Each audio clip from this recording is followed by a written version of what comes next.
शास्त्री के ओम या अम्बा मधुकैटं प्रमथनी या महेशो नमोलिनी या धूम्रे छन चंड मुंड मंथनी या रक्त बीजाशनी शक्ति शुंभ निशुंभ द्यत दलनी या सिद्ध लक्ष्मी परा सा दुर्गा शिव सहितां मां पातु विश्वेश्वरी मां पातु विश्वेश्वरी। ओम श्री महाकाली दिव्यै नमः। ओम श्री महालक्ष्मी दिव्यै नमः। ओम श्री महासरस्वती दिव्यै नमः। ओम श्री दुर्गा दिव्यै नमः। त्रिवेगं चतुर्यां बुद्धिमतां वरिष्ठं वाताआतं जमवानर्युत्मकं श्रीरामदूतं शरणं प्रपदे श्रीरामदूतं शरणं प्रपदे। मंच पर उपस्थित परम श्रद्धेय श्री श्री 1008 महामंडलेश्वर स्वामी आनंद स्वरूपुरी जी महाराज हमारे बीच में, महामंडलेश्वर जो हमारे अखिल भारतीय अखाड़ा परिषद के प्रवक्ता भी है और आप कई संस्थाओं के अध्यक्ष भी है। ऐसे हमारे महामंडलेश्वर नागर किशोर दास जी महाराज हमारे बीच में, आप इनको देखते होंगे जब भी कोई स्नातन की कोई डिबेट होती है सबसे पहले आपको वेद मूर्ति जी वहाँ टीवी में मिलेंगे। और इन्होंने बड़े बड़े विद्वानों को चैलेंज दिया था कि मैं शास्त्र अर्थ करने के लिए तैयार हूँ, और सभी जो है आपसे दूर हो गए। ऐसे महामंडलेश्वर जी को बहुत बहुत आशीर्वाद, साधुवाद। और हमारे बीच में हमारे पवन शास्त्री जी जो हमारे हरिद्वार के, अब पूरे उत्तराखंड के मुरारी बापू हो गए हैं। जहाँ भी कोई कथा होती है हमारे पवन शास्त्री जी वो कथा करते हैं और बहुत ही अच्छा बोलते हैं, बहुत सौम्य व्यक्ति है। बिल्कुल इनका जो प्रेम है, कोई कितना भी दे, कोई अगर 1100 रुपये देगा बोले ठीक है, एक कथा करनी है। और मैं समझता हूँ हरिद्वार में जितने हरिद्वार के वासी से प्रेम करते हैं सभी आपकी कथा सुनना चाहते हैं। बाकी 1100 कोई नहीं देता, 50-1000 तो मिल ही जाते हैं। अभी हमारे बीच में हरिद्वार से भी हमारे आए हैं, हमारे परशुराम अखाड़ा के अध्यक्ष है हमारे अजीर कौशल जी, हमारे साथ हरिद्वार से आए हैं। बहुत ही अच्छे वक्ता है और बहुत ही ऊर्जावान है। और हमारा जब उत्तराखंड का, यूपी से उत्तराखंड हुआ था, उस समय के जो हमारे फ्रीडम फाइटर है, जो क्रांतिकारी है हमारे समाज से भी, श्री जेपी बड़ोनी जी, वो भी हरिद्वार से हमारे साथ आए हैं। और हमारे पुरुषोत्तम शर्मा जी जो हमारे अखिल भारतीय स्नातन परिषद के महामंत्री हैं, आप भी हरिद्वार से आए हैं। और शास्त्री जी तो है ही। आप अभी हम यहाँ सुन रहे थे, बहुत ही सुंदर गाना हुआ था, हमारी बहन जी ने गाना गाया था और मुझे अचानक याद आया, मैं पवन गुप्ता जी को ये कहना चाह रहा था कि ये जो गाने वाले ये कौन है, गाने वाले कौन है? सब हमारे हिंदू भाई बहने हैं। एक दिन की बात है, मैं गुजरात में गया। गुजरात में जब मैं पहुंचा वहाँ मैंने देखा कि एक गायक है। मैंने कहा इसका क्या नाम है? बोले नोरा बहन है। एक गायक और आ गई, मैंने कहा इसका क्या नाम है? वो शाइना बहन है। 3 बहनें थी वो, नोरा, शाइना, एक और नाम था कुछ। मैंने उनको बुलाया, मैंने कहा देखिए आप राम नाम का जाप करते हैं, राम के गाने गाते हैं, कृष्ण जी के गाने गाते हैं, आप ऐसा क्यों नहीं करते? आप सनातनी बन जाओ, हिंदू बन जाओ, शाइना बहन क्यों है आप? उन्होंने कहा महाराज जी नहीं, हम हिंदू नहीं बन सकते। मैंने वहाँ संतों से कहा, मैंने वहाँ सभी लोगों को बुलाया, मैंने वहाँ एक बहुत बड़ी मीटिंग बुलाई। मैंने सबको कहा भाई जब ये हिंदू नहीं हो सकते तो हिंदुओं के नाम पे ये पैसा कैसे कमा सकते हैं? मैं कहना चाहूँगा आज हमारा जो पवन गुप्ता का जो कार्यक्रम है इस पर बात करें। हमारे सनातनियों में जो भी हमारे सिंगर हो, हमारे हिंदू भाई हो, हमारे सिख भाई हो, जो हमारे हैं वही ये गाना गाएं। आप देखें, अभी आपने देखा होगा, अभी की बात है, मैं हरिद्वार में था, मैं एक शादी में गया। हमारे एक स्टूडेंट थी, उसने मुझे शादी में बुलाया। मैंने देखा वो जो मेहंदी वाले बैठे हुए थे, उन्होंने दोनों पांव, दोनों हाथ से वो मेहंदी लगा रहे थे, मोबाइल ऑन था, गाने बज रहे थे। जब मैं वहाँ पहुँचा मैंने कहा भाई हमारे कॉलेज की बच्ची है, इसके साथ ये जो मैंने उसका देखा वो गाना बज रहा है, कुछ अच्छा नहीं मुझे लगा। मैंने उसकी माँ को बुलाया, मैंने कहा भाई ये कौन है? तो महिलाएं इनका जो है मेहंदी लगाओ, ये क्यों लगा रहे हैं? बोले गुरुजी ये सब जो है वही लोग हैं जो गैर हिंदू है, ये मेहंदी का काम यही करते हैं। कहने का तात्पर्य हमने पूरे अपने सनातन समाज में लोगों को अंदर बुला रखा है। ये नहीं आए, हमने इनको बुलाया। हमारे हिंदू काम नहीं करते हैं, हमने देखा। अब हमारे हिंदू नेता बनना चाहते हैं, कार्य नहीं करते हैं। अभी महाराज श्री ने कहा था हमारा पीजी कॉलेज है, हमारे पीजी कॉलेज में हमने बच्चों को पूछा तुम क्या बनना चाहते हो, और हर बच्चे की इच्छा होती है मैं डायरेक्ट अब सीएम बनूंगा, हर की इच्छा है मैं अब नेता बनूंगा। अब किसी की इच्छा नहीं है कि मैं कोई साइंटिस्ट बनूंगा, आईएएस बनूंगा, आईपीएस बनूंगा। अब उनकी इच्छा सीधा है कि डायरेक्ट हम जो मुख्यमंत्री बनेंगे। इसीलिए हमें समाज को बदलना है, और समाज को बदलने की आवश्यकता बहुत हो गई है। अभी हमारे महाराज श्री जो हमारे समय बैठे हुए हैं आनंद स्वरूप जी महाराज, दिखने में तो बहुत ये खतरनाक से दिखते हैं, अभी पवन जी ने बताया था, लेकिन ऐसी बात नहीं है। महाराज श्री का प्रयास हमेशा राज सबको एक करे। तो महाराज श्री का जो पीठ है ये हमेशा जो भी इनसे हो पाया सनातन के ऐसा कार्य कर रहे हैं। एक दिन की बात है, भगवान श्री कृष्ण ने अर्जुन को कहा, बोले अर्जुन मेरे सीने में दर्द हो रहा है, मेरा सीना जल रहा है, मुझे प्रतीत हो रहा है कि मुझे नया सीना लगाना चाहिए। अर्जुन ने कहा भगवान मुझे क्या करना है? कृष्ण सीना मेरे लिए लेके आना है। सीना समझिए ना, दिल, नया दिल चाहिए मुझे, नया दिल चाहिए। अर्जुन कहते हैं भगवान अरे एक दिल क्या, मैं आपके लिए हजारों दिल लाख करके दूंगा। अर्जुन ने अपना रथ उठाया, तीर कमान उठाया और वो पटियाला में चल दिए। और वहां आनंद स्वरूप महाराज जी एक संत हमारे बैठे हुए थे। बोले भाई अर्जुन कहाँ जा रहा है? बोले कृष्ण बीमार है, उसको नया दिल चाहिए, इसीलिए मुझे शिकार के लिए जा रहा हूँ। जो भी व्यक्ति मुझे मिलेगा मैं उसको मार के कृष्ण जी को दिल लगाऊंगा। उसने कहा रुक जा, तू कहाँ जाएगा, तू इधर आ जा, ये मेरा दिल ले जा। उसने अपना दिल जो है अर्जुन को दिया।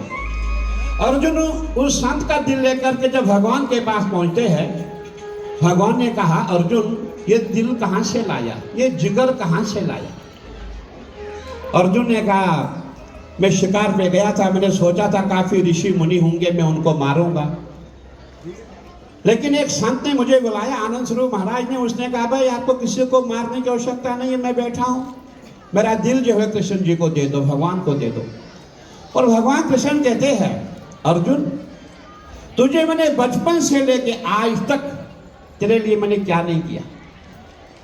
तुझे मैंने पाला, तेरे पूरे परिवार को पाला, तेरे भाइयों को पाला, तेरी माँ को पाला, तुम्हारे लिए मैंने बड़े बड़े युद्ध मैंने लड़े, तुम्हारा सारथी में बना, लेकिन तू अपना दिल नहीं दे पाया। जबकि उस संत को जिसको मैं जानता ही नहीं हूँ उसने मुझे अपना दिल भेजा। ये हमारे संत है आनंद स्वरूप जी महाराज। ये भले कितने बार से सकत दिखते हैं, अंदर से बहुत कोमल है। अभी मैं माताओं को सुन रहा था, हमारी माताएं बहनें जब भी कोई कार्यक्रम होता है हमारी माताएं बहनें वहां अवश्य उपस्थित होती है। और आपने देखा होगा हनुमान जी हमारे, हनुमान जी को क्या पसंद है? हनुमान जी को क्या पसंद है? राम प्रभु चरित्र सुनबे को रसिया, राम लखन सीता मन बस। अब देखिए एक दिन सीता जी मांग भर रही थी, हनुमान जी कहते हैं कि माँ ये जो आपने मांग भरी है, जो बालू में आपने सिंदूर लगाया है, ये क्यों आपने लगाया? माँ सीता कहती है मैंने स्वामी के, जो हमारे स्वामी है उनकी लंबी आयु के लिए मैंने ये मांग भरी है। और हनुमान जी ने कहा अच्छा इससे उनकी इतनी लंबी आयु हो जाएगी? सीता माँ कहती हाँ अवश्य उनकी आयु लंबी हो जाएगी। हनुमान जी ने कहा जब तुम्हारे इतने सिंदूर की चुटकी से उनकी आयु लंबी हो सकती है, क्यों न मैं पूरा सिंदूर पूरे शरीर में मैं लपेटूं, ताकि उनकी जो आयु है, तभी से जो हम जितने भी आप देखते हैं मंदिर हनुमान जी का मंदिर है, हम जो हते वही माता सिंदूर, सीता माता की जो चुटकी वो सिंदूर की थी, उसी को देखकर हनुमान जी ने पूरा सिंदूर मलना शुरू किया। कहने का तात्पर्य है हनुमान जी को आपने भी देखा, हम हर जगह जहाँ भी जाते हैं कथा होती है, राम कथा होती है, लेकिन राम कथा तो बहुत समय लगता है, 24 घंटे लगते हैं, कहीं 2-2 दिन लगते हैं, 3-3 दिन लगते हैं।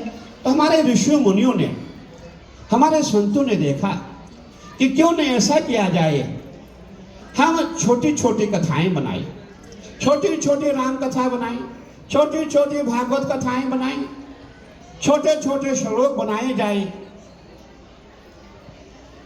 जिसमें पूरा सार हो, जिसमें पूरा रामायण का सार हो। मैं कहना चाहूंगा जब भी आप घर में जाएंगे ये श्लोक अवश्य याद करें। आदि राम तपोवनादिगमनम हत्वा मृगम कांचनम वेदेय हरणम जटायु मर्णम सुग्रीव संभाषणम बाली निर्दलनम समुद्र तरनम लंकापुरी धानम पश्चात रावण कुंभकर्ण हननम एतद ही रामायण। एक श्लोक में पूरी रामायण है। जब भी आप घर में बैठेंगे, जो हनुमान जी के भगत है, हनुमान जी के भगत को अवश्य इस माला का जाप करना चाहिए। और आजकल लोग कहते हैं कि नहीं आप एक बार पढ़ लो आपको फल मिलेगा, एक बार से फल नहीं मिलता, आपको हजारों बार बोलना पड़ेगा। इसीलिए हमें कम से कम एक माला का जाप करना चाहिए। अभी आपके नवरात्रे आने वाले माताओं बहनों के, और मैं समझता हूँ पूरे भारत में जहाँ भी हम जाते हैं माताएं व्रत रखती है। हमारे हरिद्वार में बहुत पंजाबी समाज है, वो दिन में 2 लौंग मुंह में रखते हैं, 2 लौंग पे, कोई 2 इलायची पे पूरा दिन व्रत रखता है। अब हमारी समस्या होती है, हमारी माताओं बहनों को दुर्गा सप्तशती पढ़नी नहीं आती है। और जो हमारे ऋषि मुनि थे, जो हमारे संत महात्मा थे, उन्होंने सोचा क्या किया जाए, क्यों ना दुर्गा सप्तशती का एक सार बनाया जाए। उन्होंने जो मैंने ये श्लोक आपको सुनाया, या अंबा मधुकेटम प्रमथनी, या महिषो उन्मूलनी, या धूम्रे छन चंड मुंड मंथनी, या रक्त बीज आशनी, शक्ति शुंभ निशुंभ देत दलनी, या सिद्ध लक्ष्मी परा सा दुर्गा 9 कोटि विश्व सहिताम माम पातु विश्वेश्वरी। इसमें आपकी काली भी आ गई, दुर्गा भी आ गई, सरस्वती भी आ गई, सभी आ गई, इसमें महालक्ष्मी भी आ गई। जो भी हमारी माताएं बहनें इस श्लोक का पाठ करती है उसको दुर्गा सप्तशती का पुण्य मिलता है। देखिए आप हमारी माताएं बहनें हैं, आपके कारण ही जो हमारे जितने भी युवा है इनको संस्कार मिलता है।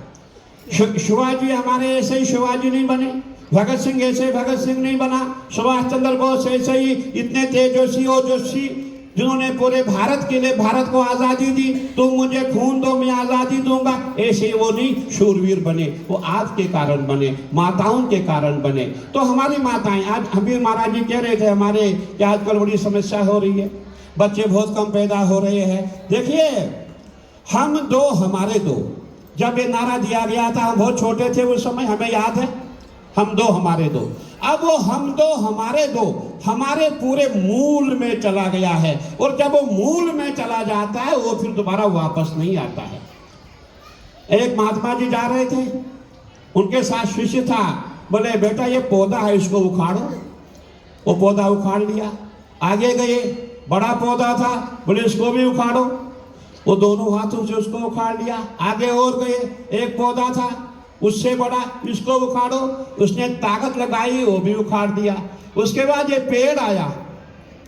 अब महाराज जी कहते पेड़ को उखाड़ो, बोले गुरुजी पेड़ नहीं उखड़ेगा। कहने का तात्पर्य जिसने अपना मूल जमा लिया वो फिर निकलता नहीं है। वैसे ही हमारे मूल में, जब हमारे मूल में ड्रग्स, जो हमारे अभी मैं कहना नहीं चाहूँगा, हमारे युवा भाई बहुत है यहाँ पे, जब हमारे मूल में ऐसी ऐसी चीज़ें चली जाएंगी वो फिर निकलती नहीं है। और आज हमने देखा पूरे भारत में जहाँ भी हम जाते हैं, देखिए हमारा आना जाना लगा रहता है, पूरे भारत में हम जाते हैं। आज हमने देखा हमारे हिंदू युवा ऐसे ऐसे नशे चले हैं कि जिनको देखने से नफरत हो जाती है। चेरी तक लोग खा जाते हैं, आयुर्वेद तक लोग खा जाते हैं। हमने उत्तराखंड में देखा, वहाँ भी कहीं युवा हमारे नशे के बिल्कुल ऐसे नशे में उनको होश ही नहीं हम कहाँ हैं कहाँ नहीं है। कहने का तात्पर्य है हमें इनको जगाना होगा, वो जगाने वाली आप माताएं हैं। एक दिन की बात है, एक बकरी और बाघ की कहानी में थोड़ी सी बताना चाहूंगा। एक बाघ था, छोटा सा बच्चा था, उसकी मां मर जाती है, उसी जंगल में बकरियां भी थी। बकरियों ने सोचा क्यों नहीं ऐसा किया जाए, हम बाघ को पाले, अपने पास रखे, इसके भय से हमारे झुंड पे कोई हमला नहीं करेगा। बकरियों ने बाघ को पाला, बाघ बड़ा हो गया, बाघ को बोला तुझे घास खाना है, बाघ को बोला तुम्हें म्या म्या करना है, तुम्हें गरजना नहीं है, तुम्हें मैं करना है। और वो जो बाघ है वो मैं करने लग गया। और ऐसे ही जंगल में पूरा बकरियों का झुंड जा रहा है। वह हमारे एक पुराने बाघ हमारे महाराज श्री जैसे बैठे हुए थे, और देखा यार ये बाघ है, ये बकरियों के झुंड में क्यों जा रहा है। ओहो, उन्होंने सोचा ओहो कि बकरियों ने अपनी रक्षा के लिए इस बाघ को जो है बकरी बना दिया है। वो बुरा बाघ जो था वो भागा दौड़ा, बकरियों का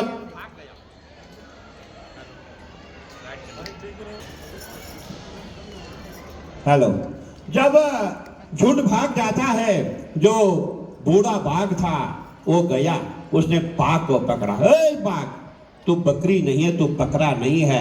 अरे तू मैं क्यों करता है, तू देख, देखिए सामने तालाब है, तालाब में झांक के देख, जैसा मैं हूं वैसा तू है।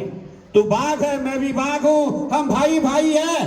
खड़ा तो शिकार कर, तू घास खा रहा है, शर्म कर दे।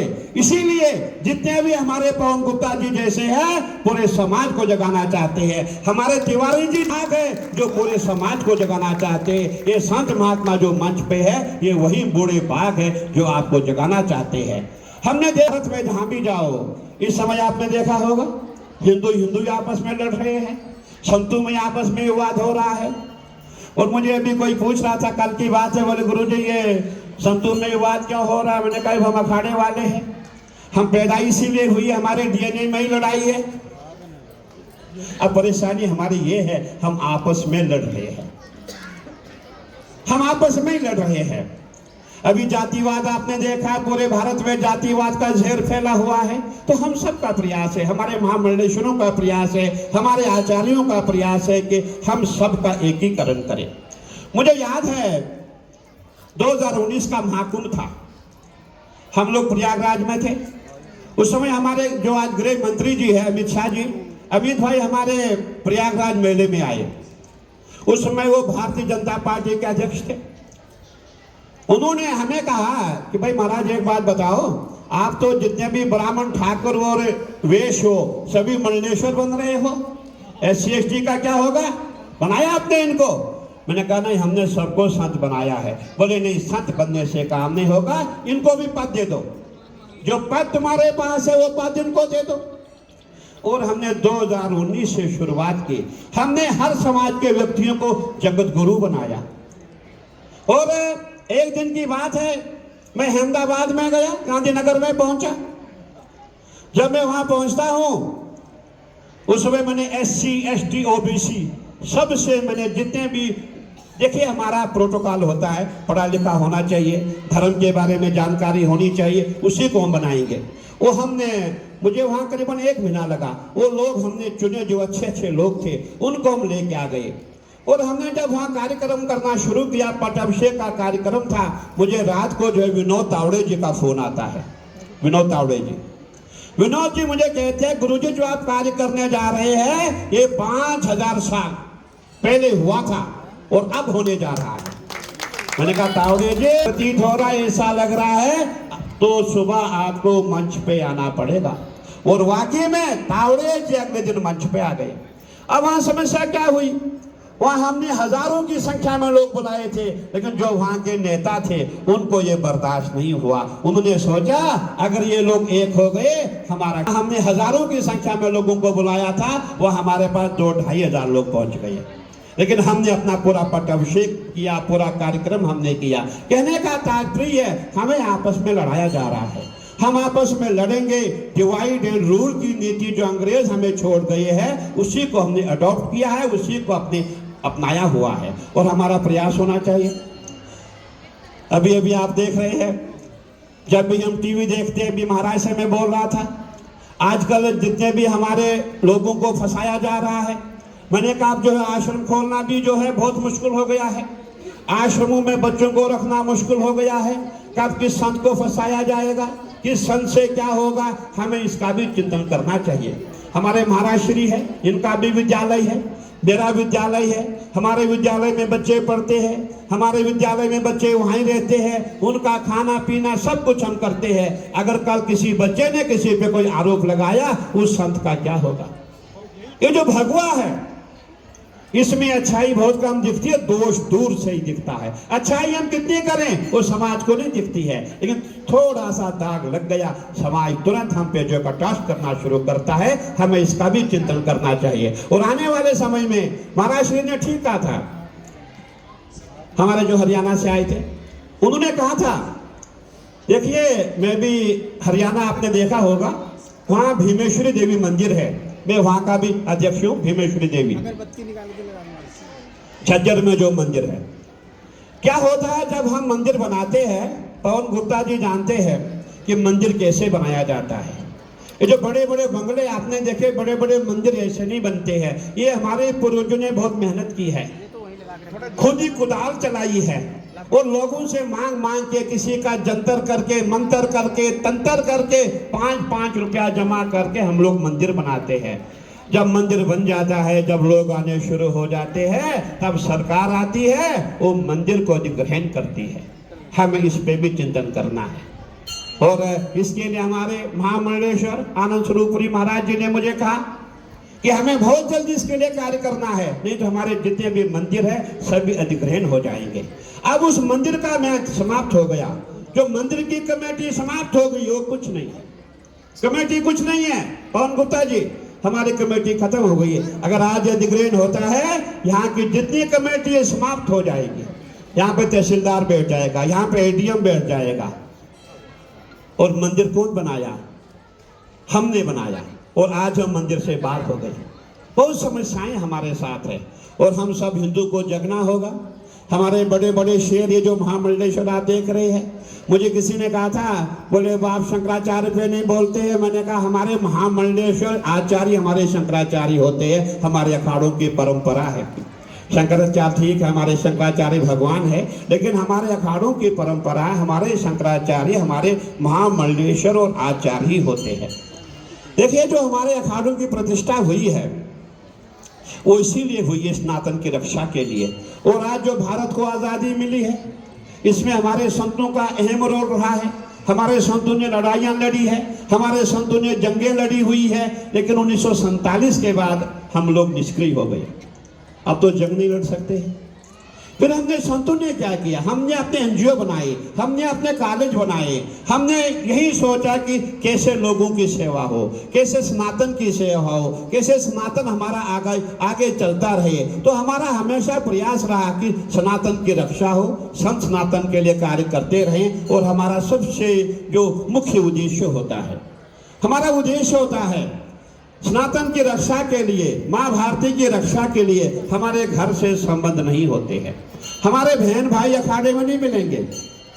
जिस पदाधिकारी का भाई बहन अखाड़े में आ गया, उसका पद को निष्कासित किया जाता है, उसको बिल्कुल अखाड़े से सस्पेंड किया जाता है कि अब तुम्हारी एंट्री अखाड़ों में नहीं है। ऐसी हमारी परंपरा है। मैं अपने माताओं बहनों को कहना चाहता हूँ, लोग कह रहे अखाड़े वालों ने ये किया। माता जी, अखाड़े वाले मंडलेश्वर ने नहीं किया।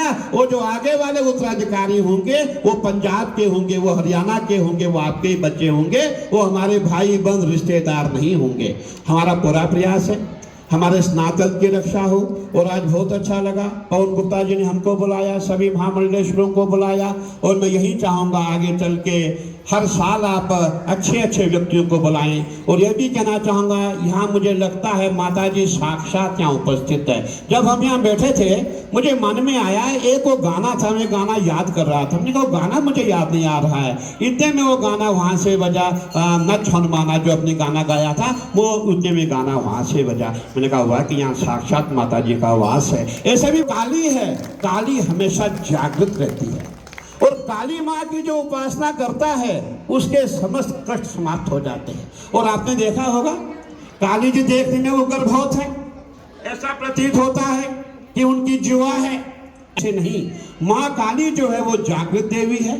उनके साथ भैरव बाबा जो है, काल भैरव, वो भी जागृत है। और हनुमान जी जागृत है। कलयुग में 3 ही देवता है वो जागृत है। वो कौन है? काली जी है, काल भैरव है और आपके हनुमान जी है। बाकी जितने भी देवी देवता है वो कौन सी अवस्था में है क्या आप जानते हैं? न वो जगे है न वो सोए है। कभी कभी आप ऐसे आंख मूंद करके बैठ जाते हैं ना, वो देवताओं की अवस्था है। लेकिन काली जी हमेशा जो है, काली जी कहती आ जाओ तुम्हारे कष्ट में दूर करूंगी। काली जी बुलाती है, काली जी कहती है मेरा दरबार लगाओ, मेरे पास आ जाओ। और आपने देखा होगा रामकृष्ण परमहंस जी ने काली जी का साक्षात्कार किया। और जब मुझे अभी पंडित जी कहानी सुना रहे थे यहाँ पे, मुझे कहने में कोई परहेज नहीं है कि जिन राजा का ये मंदिर था वो भी कोई विक्रमादित्य से कम राजा नहीं था। वो माता जी को कलकत्ता से लेके आ गया और माता जी प्रसन्न हो गई, तभी जाकर के माता जी यहाँ आ गए। पहले जितने भी लोग होते थे, जितने राजा होते थे, उनमें ओज तेज होता था, उनमें तपस्या होती थी, उनमें त्याग होता था। ये तो बताइए कलकत्ता जैसे काली जी यहाँ लेके आना कोई छोटी बात है? एक बार मूर्ति खंडित हो गई, दोबारा जाना, दोबारा काली जी को लेके जाना बहुत बड़ी बात है। और माँ भगवती का हमने बहुत नाम सुना है। जब हम हरिद्वार से यहाँ के लिए निकले थे, मुझे लोगों ने कहा गुरुजी पटियाला जा रहे हो, काली जी के दर्शन अवश्य करना। मैंने कहा भाई कितना दूर है वहाँ से? मैंने इनको पूछा, अपने जो अपने परशुराम अखाड़े के अध्यक्ष है, मैंने कहा भाई वो काली मंदिर कितना दूर है? बोले आप तो वहीं जा रहे हो, वहीं कार्यक्रम है। तो बहुत अच्छा लगा। लेकिन जो पंजाब की माताएं बहनें हैं ये साक्षात देवियाँ हैं। आपको याद होगा जब नानक जी आपके पंजाब में आए, क्या कहा उन्होंने? बोले ये उजड़ जाएं। जिन्होंने उनका विरोध किया बोले ये आबाद हो जाएं। तो कहने का तात्पर्य जो संत का जो श्राप होता है उसका उद्देश्य होता है उजड़ जाने को। क्यों कहा? कि आपकी जो परंपरा है, आप जो है, जो आपकी सनातन संस्कृति है पूरे हिंदुस्तान में फैले, पूरे विश्व में फैले। और हमने देखा हमारे हरिद्वार पंजाबी बहुत है। मैं कहना चाहूंगा जब 1947 का बंटवारा हुआ था उस समय हजारों की संख्या में जो पाकिस्तान से पंजाबी आए थे, अब वो कहाँ जाते?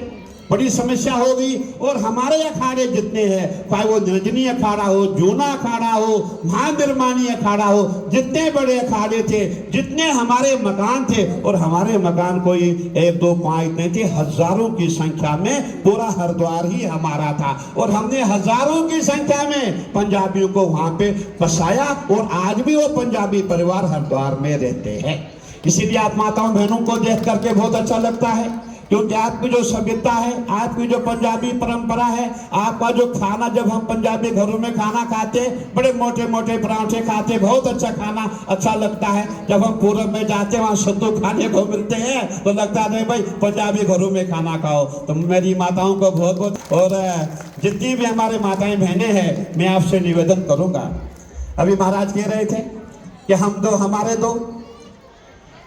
अब मैंने कहा ना जो हमारी जड़ में, जो मूल में जाता है वो निकल नहीं सकता है। और वाकई समय आ है भाई, अगर हमारे भी दो है तुम्हारे दो क्यों नहीं होंगे? हमें इस पे काम करना है। हमारे भी दो तुम्हारे भी दो, हमारे भी दो और उन लोगों के भी दो, उनके ज्यादा क्यों है? और हमने एक नई कमेटी बनाई थी, बहुत जल्दी हम कार्य करने जा रहे हैं। हमारा प्रयास है कि भारत में जितने भी हम हिंदू हैं, भाई मुसलमान है, भाई जो भी जाति है, हर के दो, जितने भी हम बच्चे हमारे दो, इससे ज्यादा अगर होते हैं उनको जो है आधार कार्ड नहीं बनना चाहिए, उनको कोई सरकारी सुविधा नहीं बननी चाहिए। इसके लिए हमारा पूरा प्रयास है। और बाकी बहुत अच्छा लगा आपसे मिलके। और हमने यही अंत में मैं यही निवेदन करना चाहूँगा, आपके ही द्वारा, आपके ही प्रेम से, आपके ही प्यार से भगत सिंह पैदा होता है। संस्कार आप ही देते हैं। हम ही निवेदन करेंगे, हमारी माताएं बहनें नवरात्रि का व्रत रखें, भगवान का पूजन करें और हर मंगलवार को हनुमान जी में आए, भगवान से विनती करें। आपके कारण आज देखो बहुत अच्छा लग रहा है। और मैं ये भी कहना चाहूँगा, मैं किसी सरकार की बात नहीं कर रहा हूँ, बल्कि जब से हमारे सनातनी लोग आए हैं तब से पूरा भारत जाग चुका है। मैं यहाँ कांग्रेस भाजपा की बात नहीं कर रहा हूँ। जब से सनातनी सरकार आई है तब से पूरा भारत जाग चुका है। और जब हमने प्रधानमंत्री जी को माथा टेकते हुए अयोध्या में देखा, ऐसा लगा पहली बार हिंदू प्रधानमंत्री बना। पहली बार भारत जब हमने मोदी जी को माथा टेकते हुए देखा। लोग हमें कहते हैं संत भाजपा के हैं। संत किसी पार्टी के नहीं है, संत सनातन के हैं। जो सनातन पे स्वतः हम जितने संत हैं उनके पीछे जाते हैं। कारण क्या है? हमें कुछ नहीं चाहिए। अभी महाराज जी मेरे बैठे हुए यहाँ बैठे हुए हैं।